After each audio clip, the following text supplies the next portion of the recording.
had spent my whole life living in the shadow of my sister, Juliana, the woman everyone in the mafia's air circle adored and protected.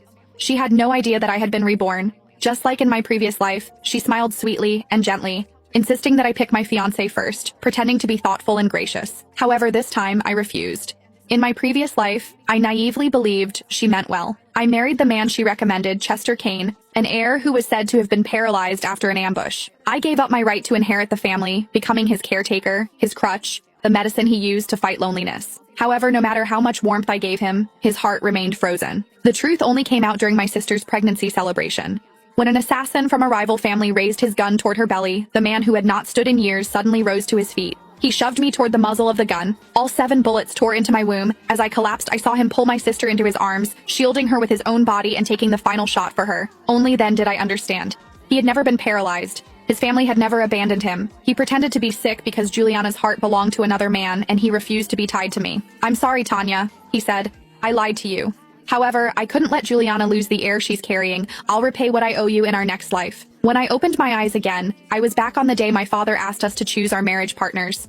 This time, I chose no one. Yet back then, they were the ones who begged for my love. "Go ahead, sis. You pick first. You're the delicate one, and you need a strong family to have your back." Juliana Larson forced a sweet tone, playing the caring sister just like she did in her previous life. However, her eyes betrayed her, locking onto Seth Rogers, the Rogers family heir, with an affection she could not hide. The word in the mafia circles was that she and Seth had been secretly tangled up for ages. Dad would definitely keep Seth for her. In my previous life, to keep her happy, I picked Chester Kane, even though he was wheelchair-bound. I thought I was being the bigger person, but I walked straight into a living hell. I could still feel those last moments from my previous life. 7 bullets ripped through me, and I had hit the ground, clutching my belly. Chester's medics stormed in but did not even glance my way. They all flocked to Juliana, who was barely scratched. Huddled in Chester's embrace, she quivered. "Chester, it hurts. It's my fault. I shouldn't have ditched the guards just to spite Tanya." The family elders could not stop singing her praises. The sweetest girl, who, even hurt, did not blame her sister. She soaked up all the attention, while I lay dying on the cold floor. It was not until I almost bled out that she suddenly remembered me and yelled for the doctors.